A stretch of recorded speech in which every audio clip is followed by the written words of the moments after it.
My name is Daphne. I'm 31 years old, and 3 months ago at my mother's 65th birthday dinner, white linen tablecloths, 60 guests. A private dining room I personally redesigned 18 months prior. She raised her champagne glass toward me and told everyone at the table that I was still finding my place in life. She said it the way a doctor says, "We're monitoring it." Like it wasn't unkind. Like the kindness was in still mentioning me at all. The room laughed. A few people looked at their plates. I didn't leave. I didn't cry. I sat in the chair closest to the door, the one they'd assigned me because I was the last to RSVP, and I made a decision I had been putting off for about 11 years. But before I tell you what happened next, I need to take you back. Because this story doesn't start at the Dunmore Hotel in Charlotte on a Saturday in March. It starts in a kitchen in Greenville, South Carolina. When I was 17 years old, and my father told me he was proud of me, and then told me we couldn't afford to help me get what I'd worked for. The Hawthorns, that's us. My dad, Whitaker Hawthorne, Whit, everybody called him, ran a small electrical contracting business his own father had started. Nothing glamorous but honest work. He employed 6 guys. We had a house on the east side of Greenville, with a yard that backed up to a drainage ditch, and my mom, Constance, kept it immaculate. She had a talent for making things look like they cost more than they did. I think I inherited that, actually, just not in the way she intended. My sister Meredith is 3 years younger. From the time she got her first A on a spelling test in 2nd grade, the house reorganized itself around her future. I don't say that with pure bitterness. I've done enough work in therapy to say it with something closer to clarity, but it was simply true. My mom kept a folder of honor roll certificates. She drove Meredith to SAT prep on Saturday mornings. When my sister got into Clemson on a partial academic scholarship, my mom cried at the kitchen table, the good kind of crying. I was good at different things. I was good at looking at a room and knowing what was wrong with it. I was the kid who rearranged the living room furniture at 14 and my dad said, "Huh, that actually is better." I drew floor plans for fun. I had a subscription to Architectural Digest that I paid for with babysitting money. When I was 16, my art teacher called my mom to say I had a real eye for spatial design and that she should look into the Savannah College of Art and Design. My mom thanked him politely and then told me that art school was expensive and impractical and that I should consider business or nursing. I applied to SCAD anyway. Got in. Got a partial merit scholarship that covered about $19,000 of the $38,000 annual tuition. I needed roughly $18,000 a year to close the gap. My dad sat me down at the kitchen table in October of my senior year. His hands were folded the way they always were when something hard was coming.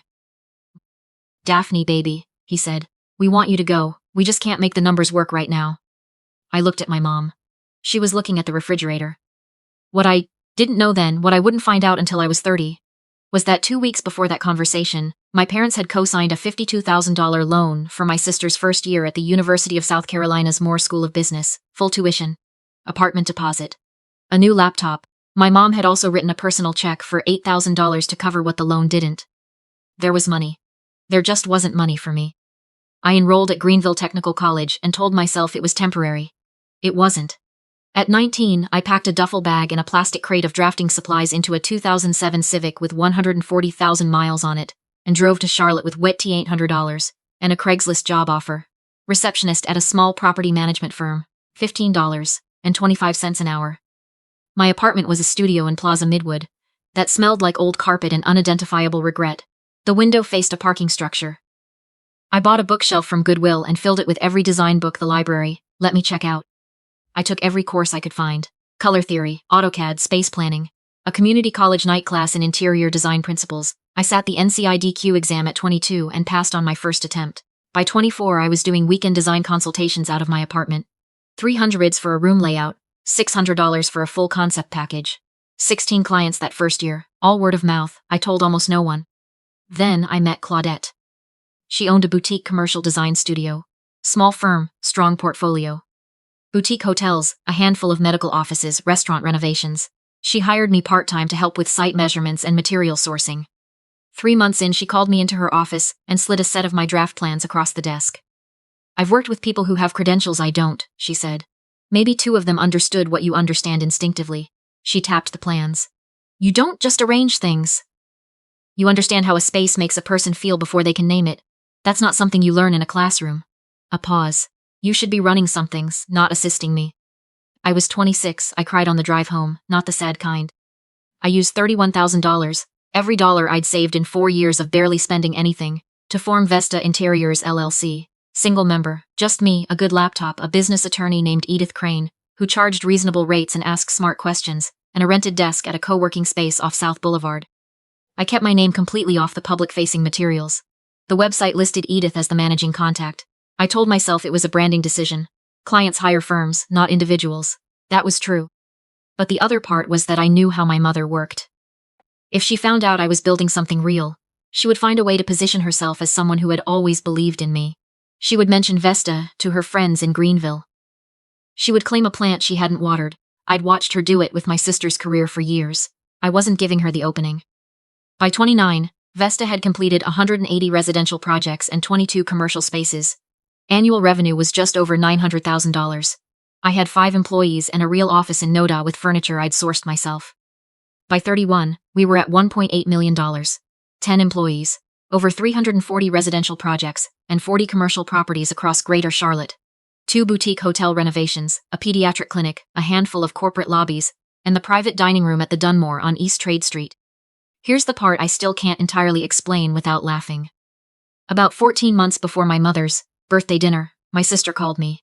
We talked occasionally, not frequently. The kind of relationship you have with a sibling, when you've both accepted that you were raised differently and neither of you quite knows what to do with that. She mentioned her firm had acquired a portfolio of 12 residential investment properties scattered across South Charlotte. They needed a design firm to stage and refresh every unit before listing. I found this company called Vesta, she said. Have you heard of them? Their portfolio is incredible, really clean but warm. I think they're mostly Charlotte-based. I was quiet for about 2 seconds. I've heard of them, I said.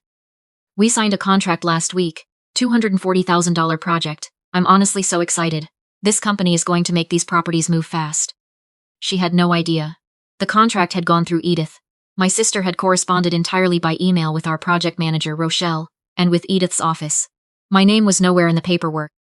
I didn't tell her. I know what you're thinking. I've thought it too, many times. Was it wrong to stay quiet? I've turned it over in therapy more than once. What I keep landing on is this. She didn't need to know it was me for Vesta to do the work. The work stood entirely on its own, and some part of me, a part I'm not fully proud of but refuse to pretend doesn't exist, wanted to see what it looked like for my family to value something I'd built without knowing it was mine. My sister called again 2 months later to say the properties were moving faster than projected. Vesta is worth every single dollar, she said. Her firm referred us 2 additional clients. At Easter dinner in Greenville, my sister told my mom that some design firm called Vesta out of Charlotte was doing phenomenal work on their investment portfolio, that the listings were selling faster than anyone expected. My mom, according to my Aunt Agnes, my father's younger sister, who texts me updates because she believes I deserve to know what's being said about me in my own family, apparently responded, "Well, your sister has always known how to find the right people. That's what real business sense looks like." I found that out 2 days before the birthday dinner. The Dunmore. That was the venue my sister had chosen for my mother's 65th. My mom had seen it in a Charlotte magazine and said she'd always wanted to have dinner there. My sister called to ask if I knew the place. I know it, I said. The private dining room is beautiful. I designed it. I pulled into the parking garage on a Saturday evening in a dress I'd bought myself. Deep navy, good fabric, the kind of thing you wear when you're not sure what's coming, but you want to be ready for it. 60 family members and close friends filled the private dining room I'd spent 11 weeks redesigning, the lighting I'd specified, the upholstered banquette I'd sourced from a fabricator in High Point, the warm tones on the ceiling that made everyone in that room look better than they did anywhere else. My mom greeted me near the entrance with a look she's always had, a quick scan up and down, assessment before warmth. "You look tired," she said. "Are you sleeping enough?" "I'm great," I said. My sister hugged me, genuinely, I think. She's not cruel. She's just been aimed at a particular version of success her whole life, and has never had reason to question the direction. Dinner was fine. The food was good. Rochelle, who had project managed the Dunmore renovation with me, and was staffing the event through her hotel role, caught my eye from across the room and gave me a small nod. The speeches started. My sister's husband gave a toast. 2 of my mom's friends spoke. Then my mom stood up. She already had the microphone before the event coordinator could offer it. That told me everything. She talked about her life, about Greenville, about my father who passed 6 years ago. She said something genuinely beautiful about him and I held on to it because it was real. Then she talked about my sister. VP of Finance at 34. Built something real, she said. Hard work, persistence, the willingness to do what was necessary. Then she looked at me. And then there's Daphne. She smiled that particular smile. Daphne is our creative spirit, very artistic. Always been her own thing. A small pause, 31 and still figuring it out, but we love her for it. She raised her glass. We love her anyway. A few people laughed. The nervous kind. The kind that means they know something wasn't right, but don't want to be the only one sitting still. I was very still. I counted to 5. This sounds calculated. Maybe it was, but I want you to understand that in those 5 seconds I wasn't performing composure. I was genuinely deciding whether what I was about to do was right. Whether it would hurt people I didn't want to hurt. Whether the moment was mine to take. I decided it was. I stood up and walked to where Rochelle was standing at the edge of the room, holding the wireless event microphone she'd been about to pass to the next speaker. She looked at me. I looked at the mic. She handed it over without a word. She'd known me for 2 years. She knew what Vesta was. The room went quiet immediately. I'd like to say something, I said. My voice was steady. It did not waver. First, Mom, happy birthday. 65 is worth celebrating, and you raised 2 daughters who both showed up tonight, and that's not nothing. I looked at my sister. She already looked like she was putting something together. Mom mentioned I decorate rooms. I want to be a little more specific. I took a breath. The room you're all sitting in right now, this dining room, was redesigned by my firm, Vesta Interiors, 18 months ago. We sourced the lighting, selected the finishes, specified the furniture, managed every detail of the fabrication. It's one of 40 commercial spaces Vesta has completed across Charlotte. I looked at my sister directly. The 12 investment properties your firm listed this year, the ones you told me were selling faster than projected. Vesta staged and redesigned every single one of them. That was a $240,000 contract. Vesta has generated $1.8 million in revenue this year with 10 employees. The room made no sound at all. I didn't go to SCAD because we were told there wasn't enough money. I kept my voice level. I didn't want to cry, and I didn't. There was money. It went to other things. I'm not saying that to hurt anyone on your birthday, Mom. I'm saying it because for 11 years I've been the cautionary tale in this family. The one who couldn't stick with anything. The one still figuring it out. I paused. I'm not that. I never was. I set the microphone down on the nearest table, on top of a folded cocktail napkin, which I remember with strange clarity, picked up my clutch, and walked to the door. My heels on the marble floor of the Dunmore. Floors I had argued to keep in original stone rather than replace with tile, in the budget meeting with the hotel's project manager, were the only sound in that room. I walked through the lobby, past the front desk, through the main doors, into the parking garage. I sat in my car for a long time. Not crying, just breathing. The way you breathe when something that has been held back for a very long time has finally been allowed to move. I want to step outside the story for a moment, and talk directly to you. If you have ever been the one in your family who had to fight alone, who watched praise and resources flow in one direction, while you were quietly told that what you wanted was impractical, this is for you. If you have ever built something real, and kept it secret, not out of shame, but out of survival, because you understood that the people who should have cheered you on would only have complicated what you were building, I see you. Tell me in the comments, have you ever had to stand up in a room and correct the story someone else had been telling about you for years? I read every single comment, every one. Now, back to what happened next.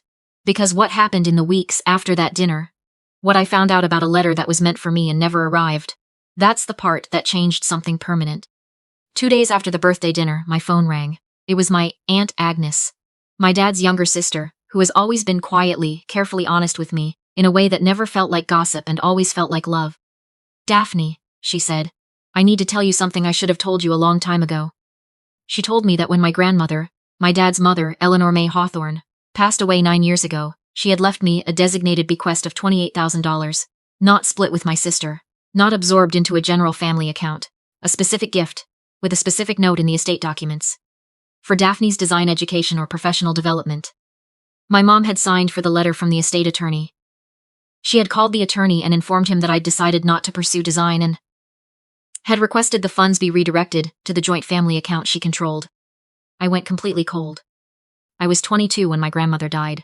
I'd been told her estate was modest and had been distributed simply. I had no reason to question it. I was living in Plaza Midwood making $15 an hour and taking night classes. It didn't occur to me to ask about a bequest I didn't know existed. I called Edith that afternoon. She made 3 calls and sent 1 letter on firm letterhead. The estate attorney still had the original documentation, including a copy of my mom's signed authorization, and the letter that had been addressed to me and intercepted before it ever reached me. It took 4 weeks and a follow-up from Edith's paralegal to recover $24,500. The $28,000 had been sitting in a commingled family account for 9 years, with no clear interest tracking. Edith negotiated the recovery of the principal minus the estate's accumulated administrative fees. She told me that going further would cost more in legal hours than we'd reasonably recover. I said that was fine. I didn't need more than what my grandmother had intended. I didn't take my mother to court. I thought about it. I decided I didn't need the kind of resolution a courtroom produces. What I needed was already sitting in my Vesta business account, and I knew what I was going to do with it. I donated the full $24,500 to SCAD's first-generation student scholarship fund in the name of Eleanor May Hawthorne. I did it online in about 4 minutes. Then I sat at my desk and looked at the photo of my grandmother. I've kept there since I opened the office. She's holding a ceramic pot she painted herself. Her hands are the way I remember them. Capable. Always a little stained with something she'd been working on. I got you there eventually, Grandma. I'm sorry it took this long. 6 weeks after the birthday dinner, my sister called. She'd been piecing things together. She'd found my name in Edith's correspondence after looking more carefully at the Vesta contract documentation, and she'd been sitting with it. She was quiet on the phone for a long moment. Then, how long? The business. 5 years. Another silence. How long did you know it was us, the properties? From when you first mentioned it. She didn't respond immediately. I didn't know it was you until last month, she said finally. I thought maybe you knew that I'd found you, and you were letting it stay anonymous on purpose. I didn't know what to do. I wasn't entirely sure what I was doing either, I said honestly. She's telling people you planned it, my sister said. The dinner. That you set the whole thing up to humiliate her. I know. Did you? I thought about it for real, which I think she deserved. I went to that dinner because you invited me, and because some part of me still believed something might be different. It wasn't planned. But when the moment came, I didn't walk away from it. She was quiet then. I didn't know. About the money, about Grandma's bequest, I want you to know that. We talked for almost 3 hours. It was the first real conversation we'd ever had as adults. Not sisters performing a relationship for the benefit of the family unit, but 2 people actually accounting for what had happened between us and around us. She cried twice. I didn't, but I came close. We're figuring out now what the relationship looks like when it's honest. It's careful. It's real in a way it's never been before. I'll take it. My mother has not contacted me directly. Through my sister, I've heard she's telling people I staged a scene, that I ambushed her, that she's heartbroken. Maybe I could have done it differently. I've sat with that genuinely. A 65th birthday dinner is not the obvious venue for a family reckoning, and I know that. But here's what I also know. I spent 11 years being quietly, consistently described as the daughter who never quite landed. I corrected it with every client I took on, every project Vesta completed, every contract Edith signed on my behalf. 11 years of quiet correction, and I was still a cautionary tale at my mother's birthday dinner. Quiet correction didn't reach her. Sometimes the truth has to be said in a room that's already listening. Today, Vesta Interiors has 11 employees. Last month we signed the redesign contract for a new mixed-use development going up in South End. Restaurant space, retail, and a lobby. It's the largest single project we've ever taken on and the one I'm most excited about. I see a therapist named Dr. Osi, who told me once that the grief you carry for a parent who is alive but unreachable is one of the strangest kinds, because there's no clean ending and no culturally sanctioned permission to mourn. She's right. I'm still learning how to hold it without letting it become the whole story. My grandmother's photo is on my desk. I keep a small ceramic planter on the windowsill beside it. Her style more than mine, but it makes the office feel less like a workspace and more like somewhere she might have come to visit. I bring flowers to her grave when I can. She loved lavender. I bring lavender. I am not angry at my mother. I want to be precise about that because angry would actually be simpler. What I have instead is something quieter and more durable, clarity. About what I built, about what I deserved, about the kind of people I let close and the kind I hold at a careful distance. Not with coldness, but with full knowledge of what I'm protecting. There is a difference between a wall and a boundary. A wall comes from fear. A boundary comes from knowing your own worth. I spent a long time confusing the two, building walls and calling them self-preservation, building none at all and calling it hope. I don't confuse them anymore. If you're watching this from inside a family that made you feel like a footnote, that handed you the smaller portion and expected gratitude, that let someone else write the story of who you were and repeated it so many times that some days even you started to believe it, hear me. You are not the cautionary tale. You never were. They just weren't paying attention to what you were building. Thank you for being here. If something in this story found you at the right moment, subscribe and leave me a comment. Tell me where you're watching from. Tell me your story. I read every single one, and I mean that without reservation. I'm Daphne, and I'm only just getting started.